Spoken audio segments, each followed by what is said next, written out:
m'appelle Lucien Guess et je suis trésorier du groupe ornithologique et naturaliste. On a un agrément régional pour les Hauts-de-France, donc on intervient sur tout ce qui est faune, tout. C'est une association quand même très importante puisqu'il y a plus de 750 adhérents. Nous avons 14 salariés, des chargés de mission faune, et puis des gens qui sont chargés aussi d'administrer des bases de données. Alors le groupe ornithologique tel qu'il est, il est basé à Lille, mais nous avons des sections dans tout le Nord et le Pas-de-Calais. On a 11 sections géographiquement délimitées. Pour ce qui nous concerne ici, ça s'appelle la section Le Cochevis, du nom d'une alouette qui y avait dans le temps et qui n'y a plus malheureusement. C'est encore un oiseau qui s'est éteint dans le secteur. Nous, on travaille sur à peu près 200 et quelques villages et communes de ce secteur qui va de Souchet jusqu'aux frontières de la Somme et de Beaufort-Bavincourt jusqu'à Biache-Saint-Vaur. Donc ça fait un énorme truc. Sur le terrain, on va y faire des inventaires, on va y faire des sorties pour le public ou des sorties thématiques plus scientifiques. D'accord ? On va étudier par exemple certaines espèces d'oiseaux ou de papillons de nuit par exemple, ou ça peut être des mammifères, n'importe quoi. On peut faire tout ce qui est faune. Ça, on a beaucoup de relations avec les communes, avec les intercommunalités, principalement la communauté de communes du Célartois et la communauté urbaine d'Arras. On fait beaucoup d'études scientifiques qui vont être, retravaillées avec le GON au niveau régional. Et une partie de nos articles va directement, et nos données va au Muséum d'histoire naturelle, via une base de données. Moi je suis Laurent Thiétard, j'habite à Croisy depuis 25 ans. Et depuis 25 ans, dans mon jardin, je note les observations d'oiseaux, mais depuis 25 ans de façon tout à fait amateur. Et il y a 1 an et demi, j'ai décidé de me rapprocher du GON, et donc j'ai rencontré Lucien. Et j'ai décidé d'aller un petit peu plus loin dans cette observation des oiseaux, parce que les matières scientifiques m'attirent. Je sais que le GON fait des études un petit peu plus, qui vont un petit peu plus loin que l'amateurisme. C'est quelque chose de complet. Et donc je compte sur eux pour m'aider à progresser en tant que naturaliste. Alors au départ, ma démarche c'était les oiseaux, mais en fait je me suis rendu compte qu'il fallait s'intéresser à tout, à la botanique, aux papillons, aux mammifères, aux micro-mammifères, etc. Donc depuis 2 ans, avec Pascal qui m'accompagne, on apprend beaucoup de choses, parce que au sein du GON, il y a des spécialistes qui sont vraiment très performants, très pédagogues. On a eu l'occasion de faire quelques sorties naturalistes avec du matériel en prêt, etc. Donc vraiment la possibilité d'aller assez loin dans une passion qui était larvée chez moi, qui devient vraiment prenante à présent. Donc, les gens qui viennent chez nous, bon, c'est vrai qu'il y a des gens qui sont d'avance, connaissent bien les sujets. Mais nous avons beaucoup de personnes aussi qui viennent chez nous pour passer, comme disait Laurent, d'une approche, j'allais dire, science participative, enfin je vais compter les oiseaux dans mon jardin ou des trucs comme ça, à une approche beaucoup plus scientifique. Et on accompagne les gens avec nos spécialistes. Nous avons des spécialistes dans tous les domaines de la faune et de ce qu'on appelle des groupes faunistiques.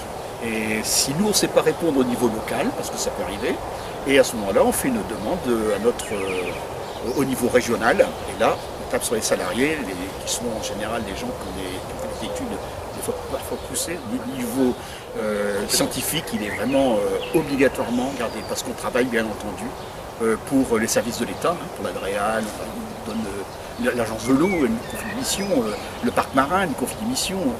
On va accompagner des instituteurs, des professeurs. Donc, on va avoir un public d'enfants, un public d'adultes, un public de spécialistes. On adapte le niveau aux gens à qui on parle, pour justement les amener à comprendre, pour les amener à aimer ce que l'on fait. Et ça commence par chez soi. C'est pour ça que je voulais parler aussi de l'expérience qu'on a commencée avec le fait de demander aux citoyens, là au niveau de la communauté de communes du Sud-Artois, et je pense qu'on avait commencé par Croisille, demander aux citoyens de prendre leur smartphone, leur téléphone portable, et chez eux, ou quand ils se promènent, ils prennent une photo de ce qu'ils voient, de ce qui bouge, de ce qui existe. Alors bien sûr, domaine faune, s'ils veulent aussi la botanique, on le fera, mais c'est pas notre job. La faune, des insectes, des oiseaux, des mollusques, des reptiles, des mammifères, tout ce qu'on veut, des traces. Ça peut être des fientes, des crottes, des trucs comme ça, ou des nids, enfin pas des nids, des endroits où un hérisson est passé. Où nous, à ce moment-là, on intervient et on ne dit pas simplement, voilà, la photo que nous avons envoyée, c'est ça. Et puis basta. Non. Nous, on va dire, voilà, ça, ce que vous avez vu, c'est telle espèce, et on va vous expliquer ce que c'est cette espèce. Est-ce qu'il y en a beaucoup dans notre région? Est-ce qu'il y en a beaucoup au niveau de l'intercommunalité? Et grâce à vous, grâce à tous ces gens qui vont nous envoyer des photos, on va pouvoir avoir une idée plus précise de la biodiversité au niveau de l'intercommunalité. Et ça, c'est gagnant-gagnant. Gagnant pour les gens qui vont apprendre, gagnant pour nous, pour nos bases de données. Voilà. Alors chez soi, il faut laisser un petit peu de sauvage dans son jardin, par exemple. Bien entendu, pour avoir du gazon, mais je vois par exemple ici, c'est un modèle parce que derrière, on laisse un petit peu pousser la nature telle qu'elle est normalement. Alors dans les champs, par exemple, les oiseaux granivores, et puis insectivores, qui sont migrateurs, ou même sédentaires. Tout ce qu'on met dans les champs, c'est pas bon pour eux. Et surtout les insecticides. Tout ce qu'on a déversé comme insecticide pour éviter bien entendu les ravageurs. Je comprends très bien les agriculteurs, hein, attention, hein, je ne condamne personne, mais cette façon de faire, on a détruit les insectes. 80% des populations d'insectes ont été détruites en une trentaine d'années. D'ailleurs, ça veut dire qu'il n'y a plus d'insectes, il n'y a plus assez de population d'insectes. Si plus d'insectes, les oiseaux insectivores, qu'est-ce qu'ils mangent? Des insectes. Les oiseaux granivores, ils mangent peut-être des graines, mais au moment de la reproduction, pour nourrir leurs jeunes, ils ne leur donnent pas des graines, ils leur donnent des insectes. Mais il n'y a pas d'insectes. Alors il ne faut pas s'étonner que les populations chutent. Ça, même si c'est une prise de conscience qui est pas récente, que je me suis toujours intéressé à la nature et aux bons gestes pour la nature. Le GON, par le biais des conseils des uns et des autres, m'a permis de mieux comprendre en fait ce qu'il fallait faire, et donc garder une zone libre de désherbage. Beaucoup de gens maintenant ont pris conscience que les mauvaises herbes n'en étaient pas, et que c'était des herbes folles et qu'il fallait les laisser aussi pour le développement des papillons, des insectes, etc. Donc oui, dans mon quotidien, j'ai changé quelques habitudes récemment, et ça continuait d'évoluer. Je fais mes petites expériences, bien sûr, il faut être raisonné hein, sur son terrain, il ne faut pas empiéter sur ses voisins. Donc il faut réfléchir un petit peu à tout ça, et ça fait du bien de réfléchir sur des choses finalement qui paraissent aussi simples. On doit toujours remettre en question un petit peu ce que l'on a appris aussi depuis de nombreuses années. Je pense que beaucoup de gens ont cette démarche. Grâce à Internet, maintenant, on a beaucoup d'informations. Le tout, c'est de les exploiter intelligemment et surtout pas quitter le contact avec les associations. Parce que j'ai toujours cru à la puissance des associations. Donc le GON en est une. Mais moi, j'ai beaucoup investi dans les associations sportives. C'était pour le contact humain. Donc ça, c'est important. On ne peut pas vivre une passion uniquement derrière un écran. Ça, c'est un message aussi que je voudrais passer. Je fais du VTT avec mes jumelles, je fais du vélo de course avec mes jumelles, et ça me permet de m'arrêter de temps en temps et d'observer un busard et essayer de l'identifier de façon plus précise qu'avant en fait. Les busards cette année, peut-être pas trop. Moi, je m'occupe des busards aussi, des faucons pèlerins.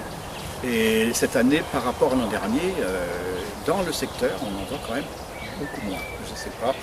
Parce que moi, j'ai des collègues qu'on appelle les busardeux, parce que leur passion, c'est de sauver les busards. Les busards, on les repère dans les champs. On a 3 espèces principales par ici. On a le busard des roseaux, on a le busard cendré et le busard Saint-Martin. Et en fait, on se balade dans les champs. Et puis on attend, des fois dans la voiture, souvent dans la voiture parce que moi c'est un bon endroit pour se planquer. Tant qu'on n'en sort pas, on n'a pas trop peur. Des fois on peut attendre 5 minutes, 1 heure.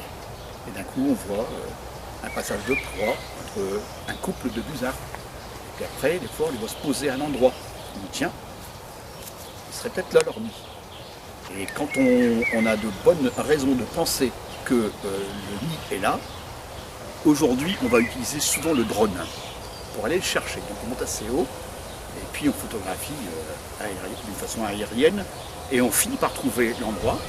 Si c'est un endroit, parce que c'est toujours dans l'escourgeon, dans les blés, en général c'est là, les escourgeons sont moissonnés fin juin généralement, début juillet, et là c'est grave pour ces oiseaux-là. Il faut absolument qu'on les repère avant pour dire aux gens.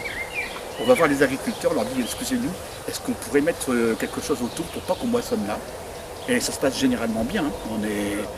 Premièrement dans son jardin, sur son balcon, pour ceux qui ont une petite fleur. Du balcon on peut observer plein de choses. Il faut aiguiser je pense tous ses sens, la vue mais aussi l'ouïe. Essayer d'écouter ce qui se passe avant, parce que bien souvent les oiseaux chantent et on ne les voit pas toujours. Et puis sur Croisy, on a la chance d'avoir le Bas du Lay, donc un lieu de promenade tranquille avec des arbres, des arbustes, deux mares. Il y a une mare au Bas du Lay et une petite mare à la résidence du Moulin. Donc au niveau de la mare, on va pouvoir observer des grenouilles. Donc il y a des observations à Croisy, et bien sûr si on s'éloigne dans les champs, on pourra voir les rapaces comme les busards qu'on a parlé tout à l'heure, et les vanneaux, très peu de vanneaux mais on peut en voir, des goélands, des mouettes, les corbeaux freux et les corneilles. Et puis après, beaucoup de passereaux. Bon, là, il faut être un petit peu plus équipé pour bien identifier les passereaux. Parce que, bon, à la jumelle, c'est plus simple. Donc, la jumelle permet de mieux observer.